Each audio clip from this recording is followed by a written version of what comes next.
êtes le directeur, voilà un micro, Luc, le directeur du Technocentre Orange Vallée, et vous témoignez aujourd'hui, alors je rappelle l'objet du débat, c'est on s'interroge sur les enjeux sociétaux de transformation digitale dans les entreprises, donc c'est toutes les données économiques que j'évoquais tout à l'heure, la transformation de la chaîne de valeur, mais c'est aussi la gestion du dirigeant.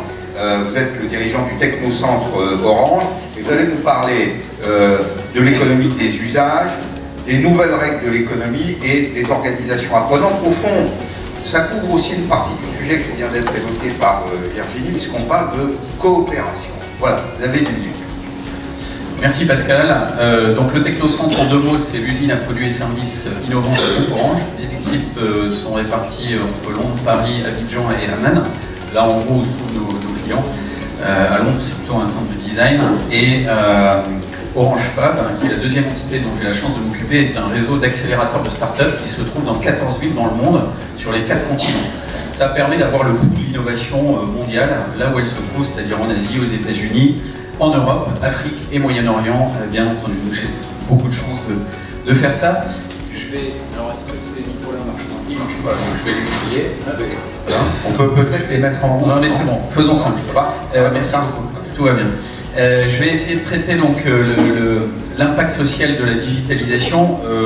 Alors je vais le traiter de façon impressionniste par touche, parce que ça nécessite une analyse complète dans les dimensions techniques, économiques, humaines et de responsabilité sociale. Je vais m'appuyer dans mon propos, et je vous donne mes sources parce qu'elles sont importantes, parce que c'est celles que j'ai préférées, sur les travaux de recherche de l'Institut Mintelecom, et puis sur un économiste que j'aime beaucoup, alors pas celui qui est on stage, que j'adore en fait, donc celui-là il est hors catégorie, et c'est sincère ce que je dis, mais c'en est un autre, qui s'appelle Pierre-Yves Gomez, il est économiste à l'EM Lyon, et je vais ajouter à ça mes propres observations, mes apprentissages, même si au final je ne vais pas beaucoup parler d'Orange dans mon propos. Donc ici vous avez un agriculteur africain qui aujourd'hui a plus de pouvoir dans sa main, de connaissances en tout cas, que Clinton lorsqu'il était président. C'est pas un gag, c'est une réalité, et ça prouve la vélocité du changement dans lequel nous sommes engagés. Alors cette révolution industrielle, puisqu'il faut parler d'une révolution industrielle, celle de l'Internet, c'est la 3e ou la 4e selon les beautés des descriptions historiques. Elle fait l'objet d'une triple radicalité. La première radicalité, elle est temporelle. Internet abolit le temps. La deuxième, c'est spatial. C'est-à-dire les technologies mobiles vous donnent une ubiquité inédite dans l'histoire de l'humanité. Et puis, l'accès à la multitude, c'est-à-dire que Internet abolit les limites de l'audience. C'est-à-dire qu'à 50, WhatsApp a été valorisé une vingtaine de milliards de dollars, avec une entreprise qui est devenue globale à partir de 50 personnes aux États-Unis. Alors cette radicalité, elle est due à la convergence d'une part de l'accès à des données massives et de bonne qualité, ce qui n'a jamais été possible autant qu'aujourd'hui, à l'Internet des objets, puisqu'on est passé, vous avez suivi, hein, quand j'étais en école d'ingénieur, c'était 96, c'était un Internet des PC, même des stations de mainframe. Ensuite, on est passé à un Internet des mobiles, et puis aujourd'hui, on est en Internet du réel, c'est-à-dire que quand vous appuyez sur une touche d'ordinateur, vous pouvez activer le réel avec l'Internet des objets et l'Internet de everything. Et d'autre part, la prise en charge de certaines productions, non seulement par des individus eux-mêmes, on parle de do-it-yourself, mais par les communautés, on parlera de production collaborative. Et ça, c'est tout à fait nouveau.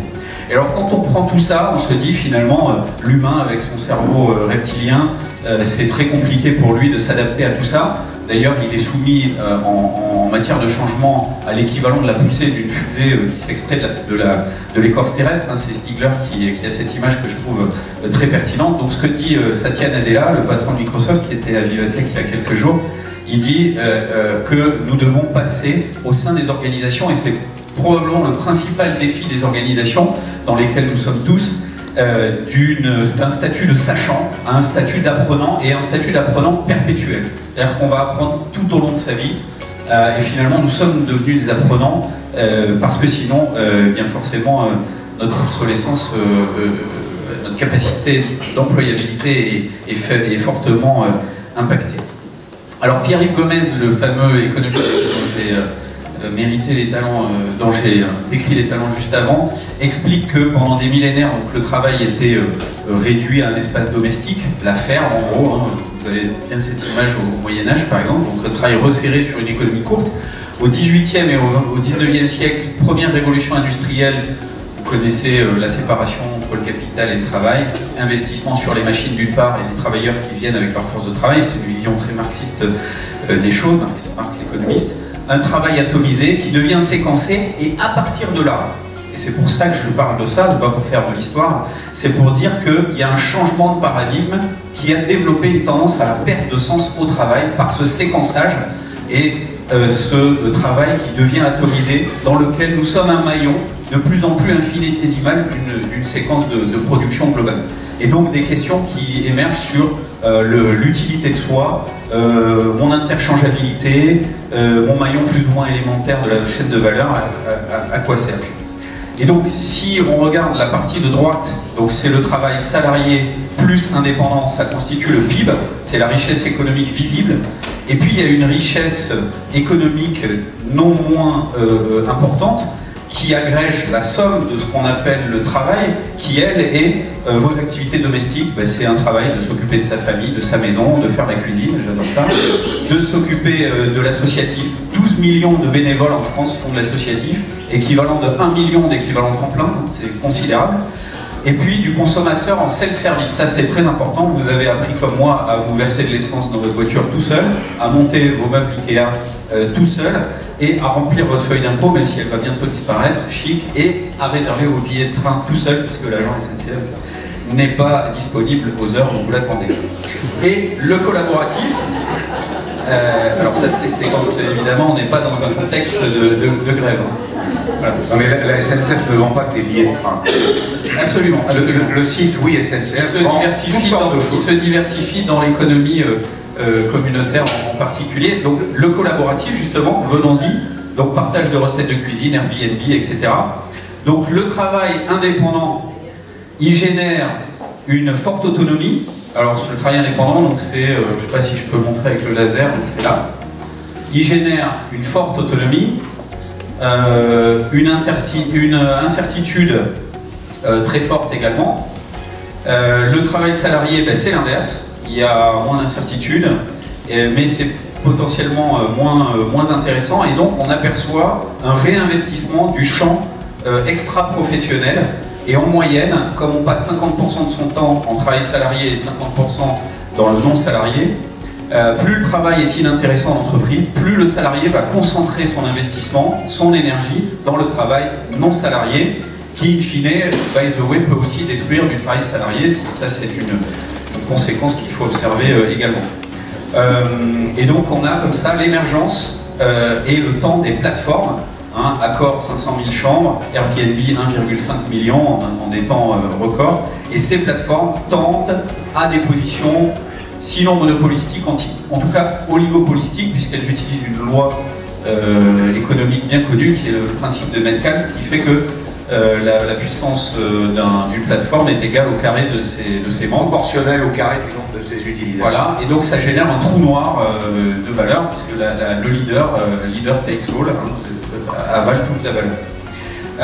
Et donc, après, en résumé, les questions très contemporaines qui sortent aujourd'hui, c'est comment trouver l'intelligence du travail, comment rémunérer le travail non salarié, la précarisation du travail indépendant, hein, les exemples d'Uber bien connus en France, les plateformes internet, qui va les posséder? Est-ce que finalement la blockchain va nous permettre de rendre à nouveau public des monopoles de situation liés à Metcalfe, comme par exemple sur Airbnb? Moi j'utilise beaucoup Airbnb, mais je ne vois pas vraiment ce que Airbnb fait pour moi dans l'affaire. Je vois bien ce que mon homologue qui me loue son appart fait et ce que je fais, mais alors j'ai toujours pas compris ce que faisait Airbnb. Et il gagne beaucoup d'argent en ne faisant pas grand chose, donc ça pose des questions. Est-ce qu'on est capable de rendre ça de nouveau public? Est-ce que les GAFAM, avec cette économie post-industrielle, vont complètement maîtriser les plateformes et rendre moins de liberté dans le travail? C'est un vrai sujet. Sachant que de plus en plus, la numérisation apporte des revenus sur l'activité non salariée ou indépendante. Il y a des gens qui gagnent des sommes significatives pour rester sur l'exemple de Airbnb. Donc c'est vraiment des questions tout à fait contemporaines et intéressantes. Alors moi j'aime beaucoup la citation de Marc Andreessen, qui est un des grands gourous de la Silicon Valley encore en vie, qui a inventé Netscape entre autres, et qui explique que, alors il expliquait ça, c'est une vieille citation, at the end, software of the world has eaten the world, pour expliquer que le software avait avalé toute la valeur des différents secteurs économiques. Alors vous pouvez remplacer software par data, ça marche très bien. Vous pouvez remplacer data par AI, et ça marche encore mieux, puisque aujourd'hui les maîtres du logiciel sont devenus des maîtres en data et des maîtres en intelligence artificielle. Alors ça donne quoi concrètement? Ça c'était 2006, c'est pas si vieux, hein, c'est il y a 12 ans. Je me suis amusé à mettre la valorisation d'Orange, 86 milliards de dollars. J'ai tout mis en dollars, comme ça c'est simple. Il y a Facebook qui vaut pas 1 milliard. Il y a un seul GAFAM dans le top 5 des... Alors ça, ce sont des capitalisations à la bourse mondiale. On pourrait le faire aussi en chiffre d'affaires, ça marche très bien. Et vous voyez que Microsoft, à cette époque, est un géant, vaut pratiquement 300 milliards de dollars. Alors 12 ans plus tard, je vous ai mis les valeurs à date, comme ça je les ai actualisées, parce que j'aurais pu mettre 2016, mais ce serait feignant, donc j'ai fait le job d'actualiser au 9 mai. Et vous voyez que alors là, tout le monde est d'accord, c'est que les valeurs technologiques qui trustent la valeur, donc ça c'est Metcalfe, hein, c'est ce qu'on a expliqué avant. Tout le reste est parti quand même largement à la cave. Alors Orange a perdu plus de la moitié de sa valeur. Tous les telcos européens se sont appauvris. Les hardware makers ont à peu près disparu de la surface de l'Europe, à part un. Et les autres ont été rachetés. Et on a toujours en Europe qu'un seul éditeur de logiciels, c'est SAP. Voilà, donc c'est quand même inquiétant parce qu'en plus, il n'y a qu'une seule nationalité en haut, c'est l'Amérique. Et puis on voit les Chinois apparaître. La preuve, ça c'est les valorisations quarter par quarter à la bourse, toujours pareil. Et vous voyez que les drapeaux rouges commencent à arriver de manière visible sur des périodes extrêmement courtes en 2 ans, quoi. Donc ce qui arrive, c'est qu'on va avoir que des drapeaux américains et des drapeaux chinois et que des technologiques en fait très rapidement, peut-être pas d'ici la fin de l'année, mais courant 2019, les choses seront réglées de ce point de vue-là. Ce qu'il y a, c'est que les usages deviennent standards. Hein. Donc tous les enfants, toutes les générations Z de la planète, quel que soit le pays, utilisent les mêmes plateformes. Toujours le même phénomène, sauf la démocratie qui est ici, qui utilise des plateformes, mais ce ne sont pas les mêmes. Et ceci dit, elles valent autant que les autres, hein, puisqu'elles sont en train de rentrer dans les classements de manière assez brutale. Alors ça, c'est les courbes d'adoption de ces nouveaux usages. Et en fait, vous apercevez que c'est de plus en plus violent, le trigger est de plus en plus immédiat. Vous voyez la différence entre JD et Amazon. Vous voyez, c'est quand même entre Slack et Salesforce. Ça parle tout seul. Et alors, si vous regardez Uber, alors en Indigo, c'est dans les pays riches, entre guillemets, parce que émerger par rapport à la Chine, ce serait quand même vulgaire. Et donc, la Chine, vous voyez, c'est des triggers verticaux. Pourquoi? Parce que les Chinois adoptent l'innovation immédiatement, puis ils ont des cadres réglementaires forcément beaucoup plus simples à exécuter que les nôtres. Mais donc l'appétence à l'innovation est extrêmement forte dans les pays qui accèdent à l'innovation et à la richesse plus récemment que les autres. Voilà, donc qu'est-ce qui se passe en gros? Alors c'est quelques mots un peu tout faits mais qui résument assez bien. Donc software, data, AI is eating the world. L'internet des objets devient l'internet de tout, donc tout devient connecté. La data c'est le nouveau pétrole. Le cybercrime, la nouvelle mafia, l'intelligence artificielle, la nouvelle interface, et je rajouterai vocal, parce qu'aujourd'hui on va tout pouvoir faire avec le vocal. By the way, c'est intéressant pour les personnes illettrées, il y en a beaucoup dans certaines régions du monde, ou qui ne peuvent pas accéder à l'écriture ou à la lecture, pour différentes raisons, soit trop jeunes, soit trop âgés. L'immersion et la nouvelle résolution, l'immersif, pardon. Le temps réel, c'est trop tard déjà, puisqu'on anticipe finalement tout ce qu'on fait aujourd'hui avec des algorithmes. Le futur des apps, c'est 0 app. Vous en avez 350 sur vos smartphones, c'est un enfer archaïque total. Mais rassurez-vous, grâce à l'intelligence artificielle, il n'y en aura bientôt plus beaucoup, voire plus du tout, parce qu'on n'aura plus besoin, on dira juste ce qu'on veut et le service viendra à nous, plutôt que d'être obligé de se gratter la tête pour savoir quelle application il va bien falloir télécharger. La puissance qui passe des institutions aux communautés, et puis le blockchain as a service qui devrait permettre quand même de disrupter les disrupteurs. Vous avez compris que c'est un rêve pour moi en tout cas, mais bon, personne ne sait en fait. Voilà, alors je termine bientôt, mais juste pour vous dire, donc, pour revenir à l'impact social du digital sur le travail, progressivement, et ça c'est quand même important, la valeur ajoutée, elle passe de l'effectuation, enfin, de la réalisation de la tâche elle-même, jusqu'à présent, vers 3 terrains. La première, c'est je formule la demande du client.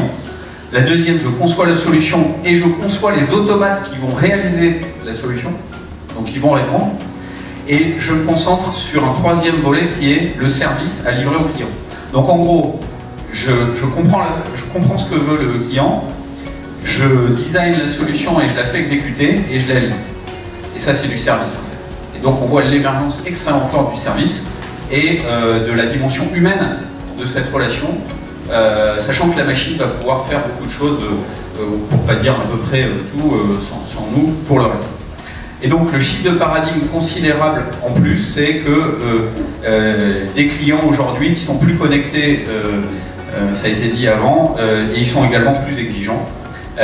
Et donc il faut capter les tendances de consommation avant qu'elles soient même exprimées, pour concevoir en amont, pour concevoir les services et être capable de communiquer avec les utilisateurs et les consommateurs dans des réseaux, des communautés intégrées. Market are conversations, donc c'est participer aux conversations de marque qui sont très importantes.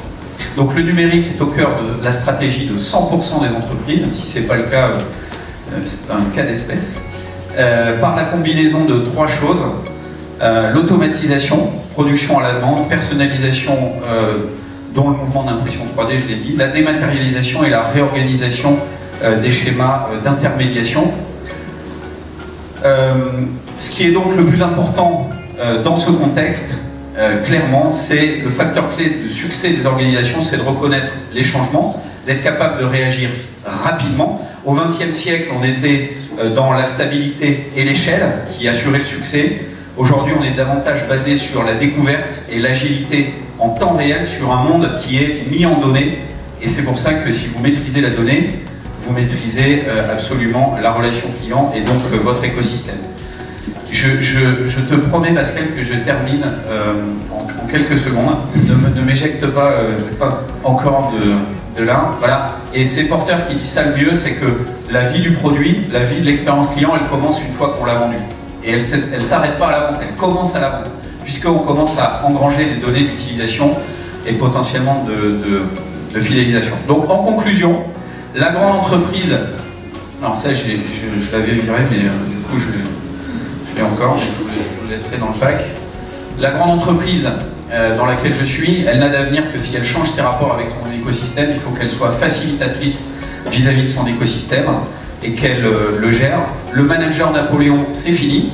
Le cœur de métier, c'est de faire émerger la créativité dans les équipes, la diversité des points de vue, les 22 nationalités qui sont chez moi, et la capacité en lean startup et en méthode adaptative de donner les clés du camion à ceux qui font, aux doers, plutôt qu'aux managers, c'est extrêmement important. Et puis c'est mon tout dernier slide, parce que comme je suis convaincu que la blockchain devrait nous permettre de baisser les coûts marginaux d'un certain nombre d'activités, la blockchain devrait aussi nous permettre d'avoir des DAO, c'est-à-dire des Distributed Autonomous Organizations, c'est-à-dire des organisations qui ne sont plus entièrement organisées autour d'un grand patron et de manager, mais plutôt autour de contrats intelligents qui s'exécutent et se vérifient tout seuls, sans intermédiaire, avec une juste répartition des revenus autour d'un projet.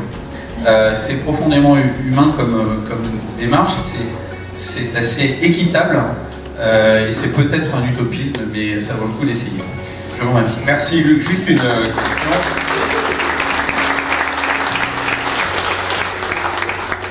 J'ai compris que dans ton esprit, les grands moteurs de recherche, les grands opérateurs de l'Internet occupent aujourd'hui des situations non contestables, comme le disent les économistes, c'est-à-dire qu'il faudrait investir un stock de capital considérable pour les rattraper, personne ne le fera. En revanche, la bonne nouvelle, c'est ce que je retiens, et ça ouvre des perspectives pour tous ceux qui sont là, c'est que les gros ne mangent pas les petits, mais que les rapides peuvent manger les lents. Oui, alors c'est du darwinisme, c'est pas les plus gros et c'est pas les plus intelligents qui gagnent, c'est les plus agiles, les plus adaptables à l'environnement. C'est ce que j'ai essayé de dire, hein, c'est vraiment le facteur clé de succès, c'est l'adaptabilité. C'est pour ça que moi, mon job, du matin au soir, tous les jours de l'année, c'est de travailler sur le mindset de l'entreprise dans laquelle je travaille, essayer de le bousculer, de le changer et de faire en sorte que les gens ne soient pas sur des acquis qui durent, parce que des acquis qui durent, ça finit toujours par faire une erreur. Merci beaucoup, Luc. Merci.